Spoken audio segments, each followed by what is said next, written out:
Hi everyone. So today I wanted to try something that I've wanted to try for a really long time. It's a project that I saw on Pinterest and I tagged it on Pinterest and thought this would be fun to do, and I've never really done it, so I'm really excited to try it today. So in Japan there's the Cherry Blossom Festival, and they at one point gave a whole pile of cherry trees to Washington, D.C., and Washington, D.C. has all of these cherry trees that are lining, I believe it's the Potomac River in Washington, and they have a Cherry Blossom Festival. And I just noticed my last trip down to Syracuse that the cherry trees are starting to blossom. And so I thought this would be a great time to create cherry blossoms.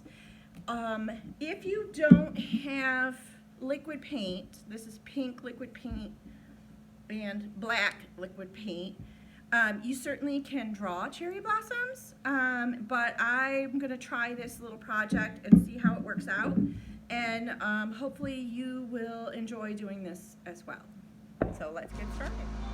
This is a picture of the Cherry Blossom Festival in Japan, and this is a picture of the cherry trees with the Washington Monument in the background along the Potomac River in Washington. And this is a house on Gertrude Street in Syracuse that also has cherry trees out front. And this is a bowl of cherries, Bing cherries actually, which was my grandfather's favorite fruit. I included this for any of my students who don't know what cherries are, especially my ESL students. I have this waste paper, or in this case it's a palette, and I'm going to squeeze out some of this pink, and it's actually glittery pink paint onto my palette. I'm going to need a little more than that. You could certainly use watercolors if you get them wet enough, and I'm using this bottle, which is a big bottle, but you could certainly use like a smaller bottle, like a Coke bottle or a Pepsi bottle, as long as it has these little parts that stick out and little parts that go in. And you're going to spread that out with the bottom of your container, and you're going to print these shapes onto a piece of paper like this. Now the ones that I've saw before were really cool and they looked a lot better than mine do, but you know, I'm gonna keep going because I like the shape of these and I like the pattern that the bottle is making. So that's it, very simple. That part is done.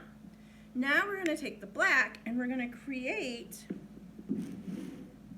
a branch on here, and I know my friend Tahir always tells me that trees are brown. Well, most of the trees I've ever seen are not brown at all, but they are black or gray. So that's why I'm using black. If you choose to, you certainly can use brown. Cherry trees have kind of a reddish tint to them. And I'm going to create a branch. Now I don't want my branch to just kind of be floating in the middle. I want to make sure it starts on the edge of my paper. And I'm just going to go across the paper like this with my black brush, my black paint on my brush, and I'm going to come behind this flower like this, and I'm going to create little branches that come off and go to the flowers like this and like this. And that's it. Quick, simple, easy. Anyone can do it.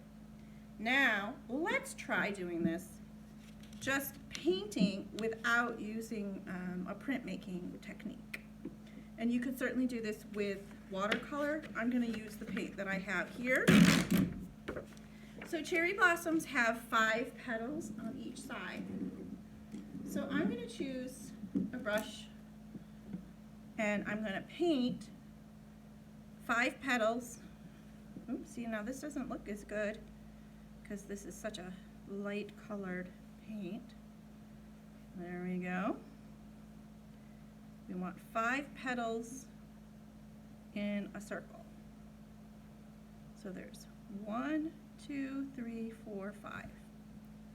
And then I'm going to do a bunch of these on my paper. There's only 4 there. There's 5. 1, 2, 3, 4, 5. Good. And then you can overlap them so maybe you don't see a whole one. 1, 2, 3, and then you don't see the underside of that one. I'm going to do that over here too. 1, 2, 3. You're only seeing part of it. And I'm going to paint a bunch of these onto my paper. And once I have completed painting them, I'm going to do exactly the same thing with my black lines. And I'm going to create branches that are going off to each of the flowers. Like this. There we go. 1, 2, 3, 4, 5. Fix that. And then a branch. There, like this. And go all the way across the paper. Add some more. 1, 2, 3, 4, 5. 1, 2, 3, 4, 5. 1, 2, 3, 4, 5. And paint my little branches going off like this. And there's my cherry blossom picture. If you don't want to do pink, and I know there's some kids who think pink means something about girls.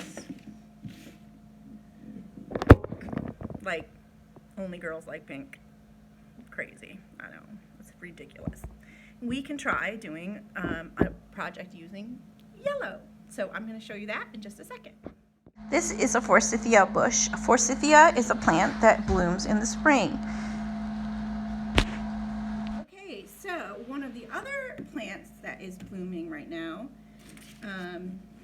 is a shrub called forsythia. And this is a project I love to do with my kids every year.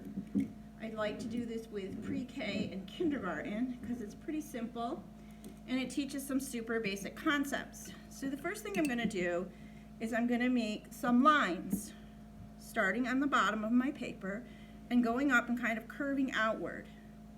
And I'm going to make a few of these because a forsythia is a shrub.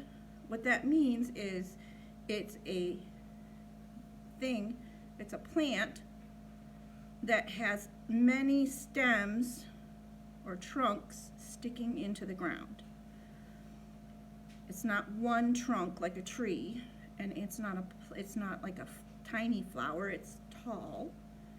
So here you can see that I've made several branches and they're kind of just bending a little bit. So it's a really great way to learn how to make lines that are a little bit curvy, and you want these lines to be tall. The next thing that you're going to do is you're going to use yellow watercolor. I have a yellow biggie cake. I don't have a yellow watercolor, but it's basically tempera paint instead of watercolor, and it works exactly the same as tempera paint. Now when I normally do this with my students, I do this with yellow tissue paper, and we wad it up into little balls and we glue it.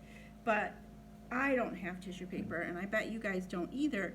So instead, we're just going to make a whole bunch of yellow dots all along the edge of our forsythia bush. It's going to create kind of an abstract bush. If this is all that I do, I can also add little stems going out to the yellow dots. I'll show you how to do that. I'm going to fill up my whole thing with yellow dots. And here we go. I'm going to add a little stem going out to each little yellow flower. Just like this.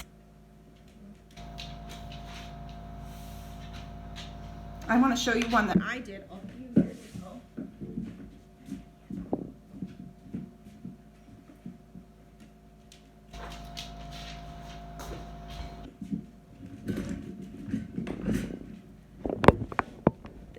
one that I made out of cloth several years ago, and you can see that I've done exactly what I showed you. I took stems or branches and put them going out, and I curly cued them a little bit, and then I sewed little yellow ribbons on each side of the branch and filled it all up. So this is a work of art that I created based on forsythia. I would love to see your work, your cherry blossom or your forsythia. Please feel free to share it with me on Seesaw, Class Dojo, or send me an email, or if you have my phone number, you can text me. I look forward to seeing your work. I miss you all. I hope you stay healthy. I love you all. Bye-bye.